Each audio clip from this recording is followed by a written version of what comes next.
Someone who is keeping that passion going is our very next speaker. Lorana Bartels is a Professor of Criminology at the Australian National University and Adjunct Professor of Law at the University of Canberra and the University of Tasmania. Lorana will be talking about approaches that will support young people with suspected or confirmed ADHD at all stages of the justice system involvement. There is often very little understanding of ADHD in schools, healthcare, child protection and the youth justice systems. So please give a very warm Friday morning welcome to Professor Lorana Bartels.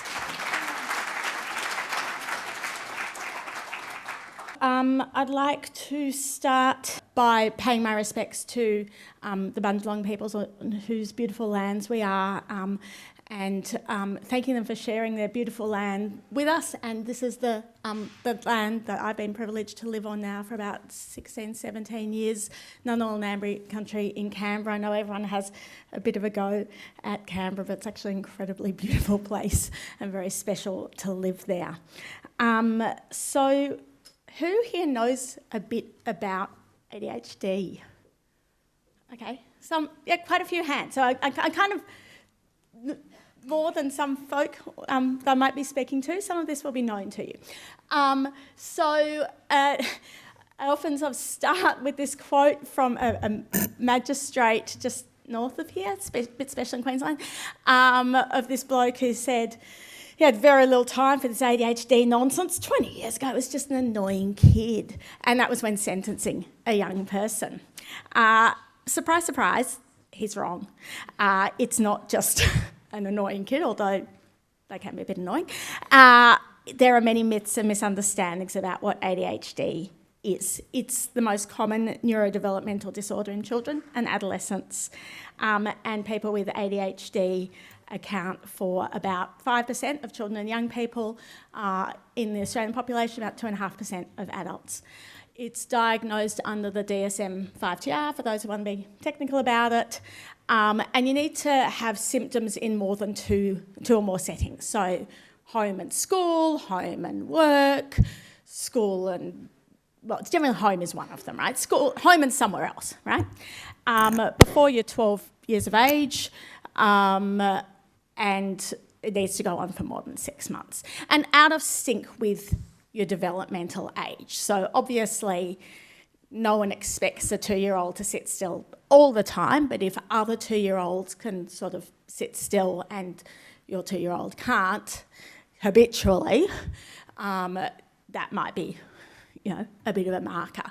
If your 9-year-old is behaving in ways that are, ongoing, really out of whack with what other 9-year-olds are doing, not out of whack with what you expect of a 15-year-old. So, like we were talking about with HASD, it's often, we have to have realistic expectations. In particular, it's not better explained by some other condition or circumstances. And then there are these 3 subtypes. The inattentive, so that's the sort of vague, away with the fairies, losing stuff, can't organise yourself. Someone who keeps on forgetting their court dates might be someone with ADHD. For reasons that no one seems to really know, seems to be more common in girls. So the kids are staring out the window, had no idea what someone just said, even if they said it 50 times. Maybe that's ADHD. The impulsive hyperactive type, which is what I think a lot of people think of with ADHD, is the your Bart Simpson, won't shut up, fidgeting, is kind of what happens in people's conception of ADHD, but actually what's most common is the combined type, which is inattentive and hyperactive impulsive, and it can present differently over the course of someone's lifetime, and it can present differently in different settings. So you could be inattentive at school and hyperactive at home, or vice versa, right? What's really interesting is that the treatment for it is the same, regardless of presentation. And what underpins it is deficits in executive dysfunction and self-regulation. And you see a lot of overlap with FASD, which we spoke about a lot yesterday, and that's of inability to think through consequences, stuff like that. So this is how you go about diagnosing it. a lot of that's really, really, really small and you're not going to be able to say it, but fails to give attention or details or makes careless mistakes in schoolwork, work or other activities, doesn't follow through on instructions, fails to finish schoolwork, chores or duties, loses things. So they're the inattentive symptoms. Hyperactive symptoms are the fidgets, taps with hands or feet, difficulty playing or engaging in leisure activities quietly, always on the go, blurts out an answer before the question's been completed, difficulty waiting their turn. And then you need to have sort of 5 of them to get a diagnosis, or maybe 6 of them. It'll depend on which sort of tools. It can be a little bit difficult because there's no sort of clear blood test, although MRI, functional MRI do show changes in the brain of someone with ADHD. And it's not as complex a diagnostic process as FASD, but for a comprehensive assessment, hours of interviews and school reports and whatnot are required. But a diagnostic screener like this is actually pretty straightforward to do. For adults, there's actually a 6-question screener that the World Health Organization has endorsed, and that has a high degree of accuracy, and that they have used in prisons. I think it'd be better if we saw a somewhat simpler one with kids that was a little bit shorter, but at the moment, that is the screener that you use. So, a bit more about ADHD. People with ADHD tend to have low levels of dopamine in the brain, and I think it was Mark yesterday, or someone who was talking about kind of activities that give you that dopamine hit. Risky behaviours can give you the dopamine hit that your brain can't generate naturally. ADHD, like FASD, can really impede that ability to understand consequences. So if you've ever spent time with a kid with ADHD and you're like, okay, there's logical choice A that will yield a good outcome for you, and illogical choice B. Why are you choosing B every time here? Makes no sense, adverse outcome for you. Choosing between A and B is just not going to be that cause and effect process for someone with ADHD in the same way. Pharmacological treatment is the sort of gold standard treatment, probably most familiar with Ritalin as a medication. So there are 2 kinds of medication. Stimulant. So Ritalin is one of the sort of categories of stimulant. The other is dexamphetamine or Vyvanse, which is the lisdexamphetamine, which is the long-acting. And then there's non-stimulant treatments, which have some advantages in the sense that they have less, better for people who've got heart issues, or often have fewer side effects, because there are a lot of side effects to the pharmacological medication options. So weight loss is a big one, insomnia, and it can be risky for people with heart issues. But that shouldn't be the sort of sum total of what you do with someone with ADHD. You shouldn't say, here's your pill, goodbye. There are a range of non-pharmacological options: psychology, occupational therapy, parent training and support, educational adjustments, and exercise and diet are just some of them. So a kind of multimodal treatment is what's recommended. So when Meg kindly invited me to speak about ADHD and the youth justice system, I didn't realise that there was going to be a special issue about the criminal justice system and ADHD coming out, which I'll talk to briefly later. So I thought, I'm not going to rehash kind of all the research that's out there. You can go and read up on it. And quite frankly, it gets kind of depressing to just read all the data. The data, which I will touch on briefly, are really clear. Like with FASD, having ADHD increases your risk of youth justice and justice system involvement. So I thought, okay, this conference is about prevention. Let's talk about how we can set people up for success. And so what I wanted to do is think about some of the people that we might be aware of who have ADHD and who are, successful, and obviously, they've had, in some instances, a number of advantages. But thinking about what could our framework for a neurodivergent model look like. So top left is Richard Branson, creative entrepreneur. I'm going to be flying home on one of his planes this afternoon, and he has said, what enabled him to set up Virgin was his neurodivergent brain and creative ways of thinking. Michael Phelps got in the pool because he had a whole lot of extra energy as a kid with ADHD, and I've spoken about that. Likewise, Simone Biles has said her ADHD sort of laser focus has enabled her, or has been part of her success. Emma Watson, likewise, diagnosed fairly early with ADHD. Now, this kid on the right, I don't know if any of you know who that is. Probably a couple of months ago, no one would have known who he was. And so thinking about preparing for this talk, this came up in my feed. So this is a kid called Gus Waltz. We probably hadn't heard of 6 weeks ago, or certainly when we signed up for this conference. He's the son of the Democrats' candidate for vice president. So why am I talking about him at a youth justice conference? He doesn't have the typical risk factors for justice system involvement. He's white, his father is governor of Minnesota, might end up in fact as vice president of the US, who knows. He's probably never going to have to worry about whether he'll have a roof over his head. Nevertheless, he's been in the spotlight a bit lately because he has ADHD as well as anxiety and a non-verbal learning disorder. And this is what Tim Walsh and his wife Gwen have said about Gus's neurodiversity. It took us time to figure out how to make sure we did everything we could to make sure Gus would be set up for success as he was growing up. It took time, but what became so immediately clear to us was that Gus's condition is not a setback, it's his secret power. He's brilliant, hyper-aware of details that many of us pass by, and above all, he's an excellent son and brother. We love our Gus, we are proud of the man he's growing into, and we are so excited to have him with us on this journey.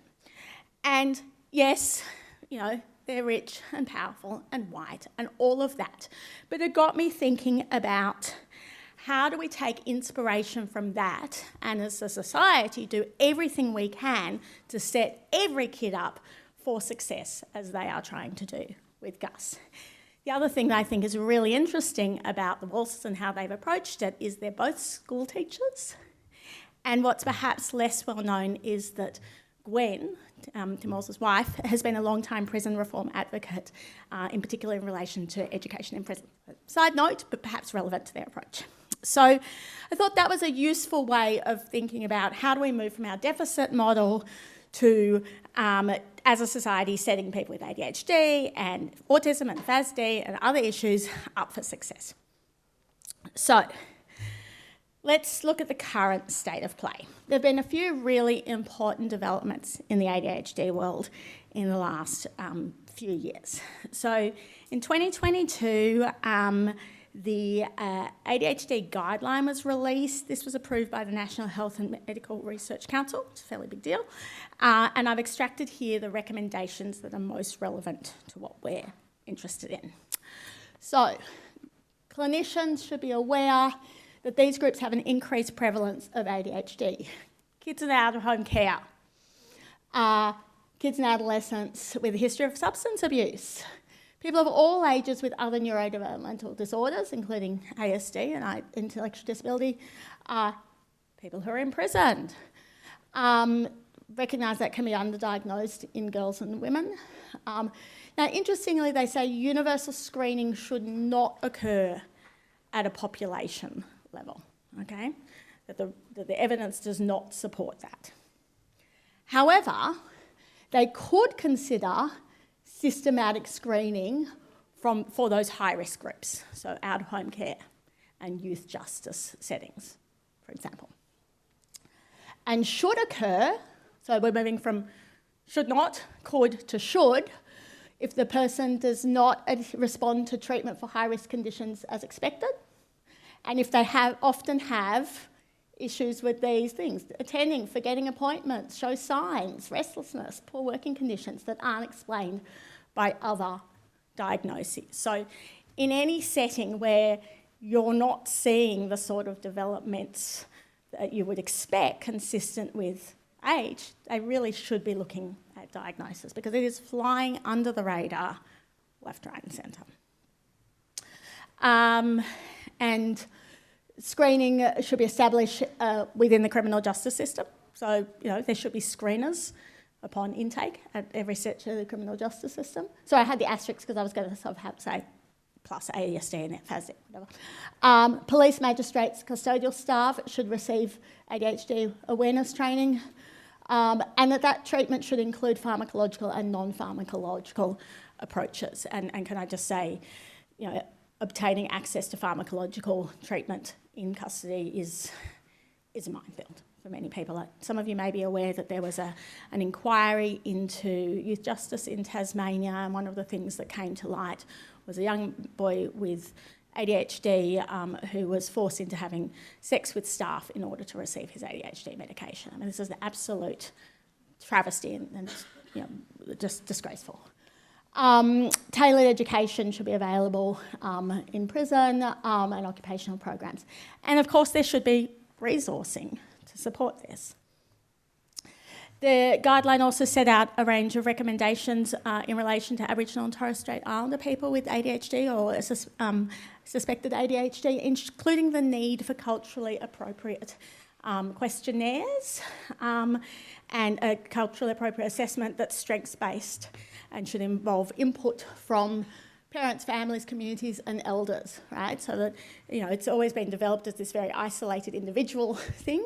It needs to be developed, obviously, in consultation with community. We don't have any culturally appropriate tools in this country that have been developed. There are also recommendations in relation to the alcohol and other drug sector. So those recommendations 6.3 onward. So for far too long, and I've spoken to a lot of people in both the mental health and AOD sectors where they're like, these things are treated as if they're separate, but the guideline calls for much greater recognition of the overlap between ADHD and substance use. So we're aware of the high co-occurrence of substance use disorders and ADHD. Treatment should focus on both concurrently.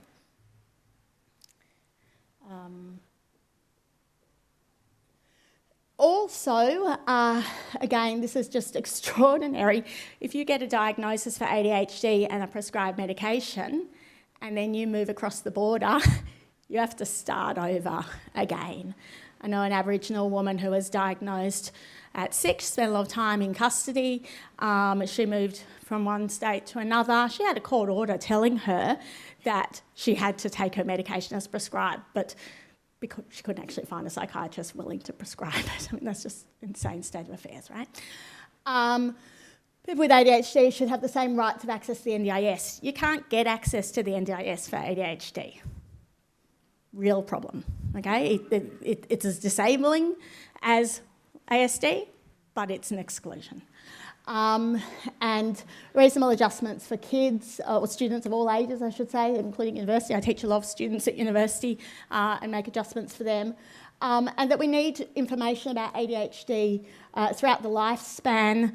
Throughout the lifespan, I've read so many cases with adults where people say, oh, such and such, the defendant had childhood ADHD. It's not a condition you in fact grow out of. Medical nursing, and especially for the purposes of our discussion today, social work, justice system and child protection. So there needs to be much greater awareness of this. So then last year there was a Senate inquiry into ADHD and they made recommendations in relation to 4 areas, calling for a more coordinated approach, more affordable and accessible services. Getting a diagnosis, like with so many things, is complex and expensive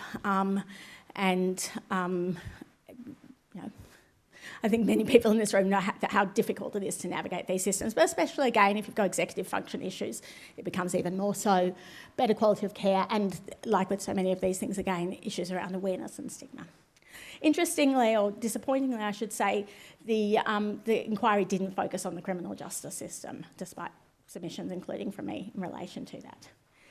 And then, as I said, there's this special issue. I'll draw upon that a bit in my talk, but I'll leave that for you to go into in more depth.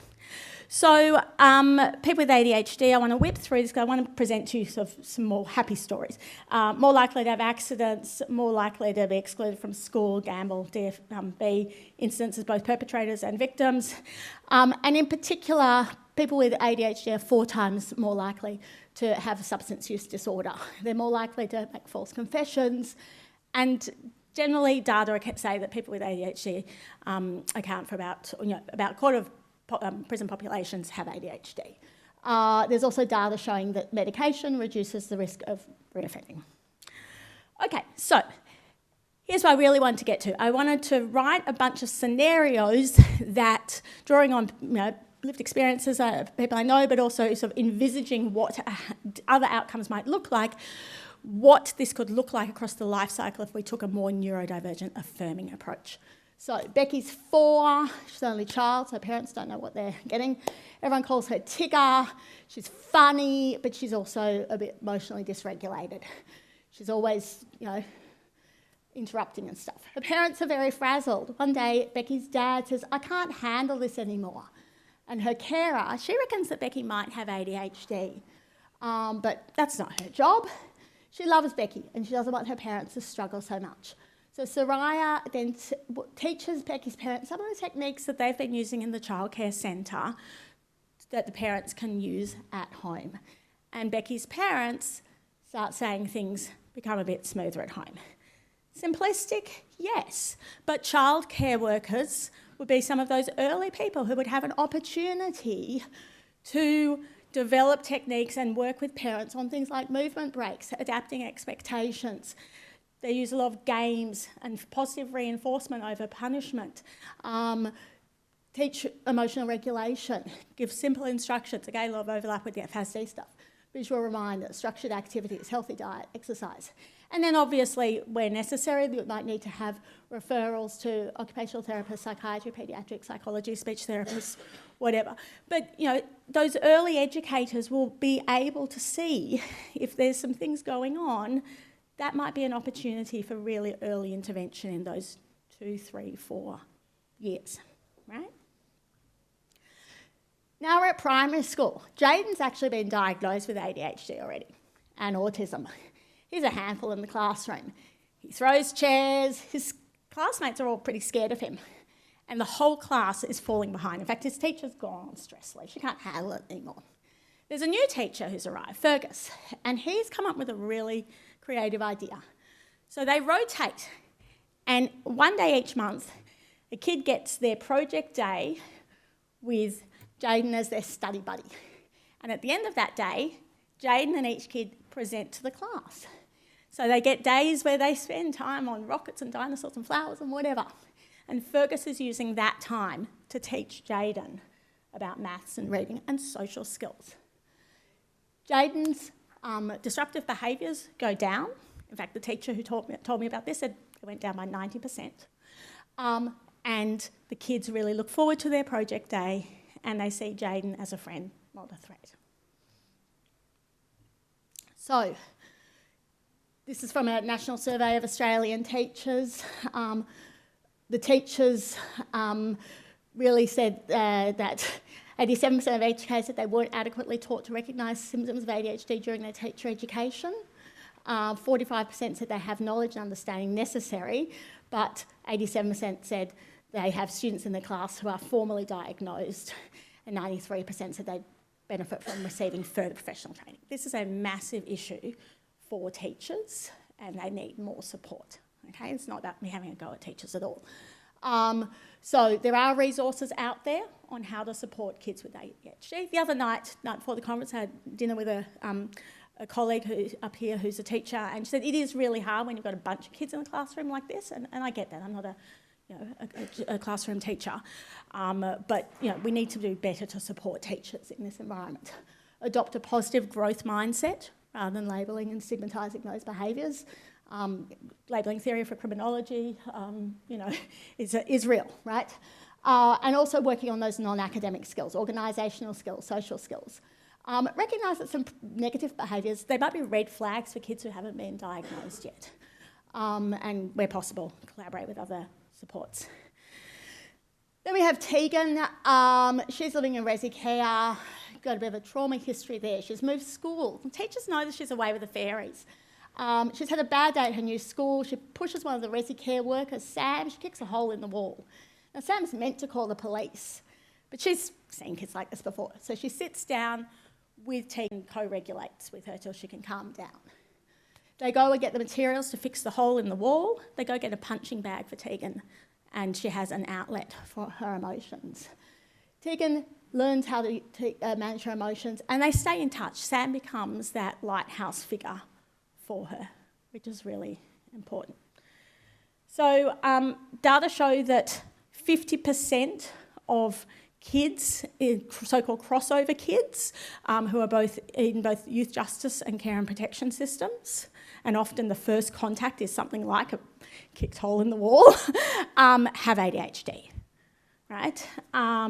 They should be screened, and those responses need to be not calling the cops the first time, or the second, or the 10th possibly, but trauma-informed, culturally appropriate, strengths-based, and that connection is so important.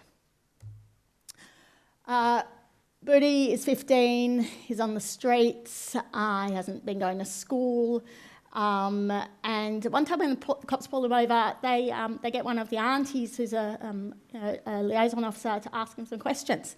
And they say he might have ADHD. They take him to a doctor, doctor diagnoses ADHD and FASD, and they give him some meds. The meds remind him of when he took speed and he fell asleep. But he's finding they help him think more clearly, and he sees Auntie and she pops him in touch with a ranger program. Now, the police in the UK are starting to do screeners with all people that they bring into contact with them, okay? Also, the reason I mentioned that bit about the drugs, for some people, if they take speed and it calms them down, that's a flag. So you should be paying attention. If they say, it chills me out, that's probably ADHD. There's some guidance on how to do policing in a more neurodivergent affirming way. And you know, the work that Mark's been doing with programs like Walkabout, obviously the police have a role to play here. I'm almost out of time. Jay, he's already in the youth detention system. He's been in there for quite a while. He's got a big thing with knives and high-risk activities, goes speeding, driving, unlicensed gambling, you name it, whatever he'll do to get that dopamine hit. But this time, he works with a multidisciplinary team. The OT helps him work through those sensory needs. Using the knives really gives him something important. And they try out the medication. The speech pathologist works with him on his literacy and numeracy skills, because of course he was struck out of school really early, he can't read. And there's a peer support worker who went through the system himself, and he really bonds with him because that guy gets him like no one else has. So then they start taking him out for driving lessons. They put him in touch with an organisation that works with people who've been through the justice system. The OT teaches him skills for how to actually get through the day, that executive function. And he loves his job. And he's getting paid to work with knives. That's crazy, man. He goes for the riskiest tasks. He's loving it. So we can see that even someone who's entrenched in the system, if we change how we approach things, there is an opportunity, again, custody, we can approach that in a proactive way. But we need to have a comprehensive system, multidisciplinary system available. And of course, we need to work towards best practice models. I put that in there last night. So yes, I'm out of time. This paper in the special issue, the responsibility lies with us, clinicians, officers of public services, teachers, employers, and so on, to change our behaviours to accommodate the people who have ADHD, and not to expect them to change to meet our expected norms. The time to prove the point with the research has passed us by. It is the time for the many diverse pathways into the justice system for people with ADHD to be gated off, to be closed for good. Of course, we're not heading in this direction. This is a piece from the media last week in relation to the announcements in the NT. So that's the CEO of Danila Dilba saying, what we know from kids, that in detention is a large proportion have neurodevelopmental or mental disability such as ADHD, FASD or autism. We need to turn it around really, really fast. And in particular, People with ADHD will come up with the funniest, craziest, wacky ideas you could ever imagine. We should be asking them how they want to address the issues because, you know, it'll be something you've never bloody thought of, let's face it. And we need to have this fundamental rethink so we're setting every single child up for success. Thank you.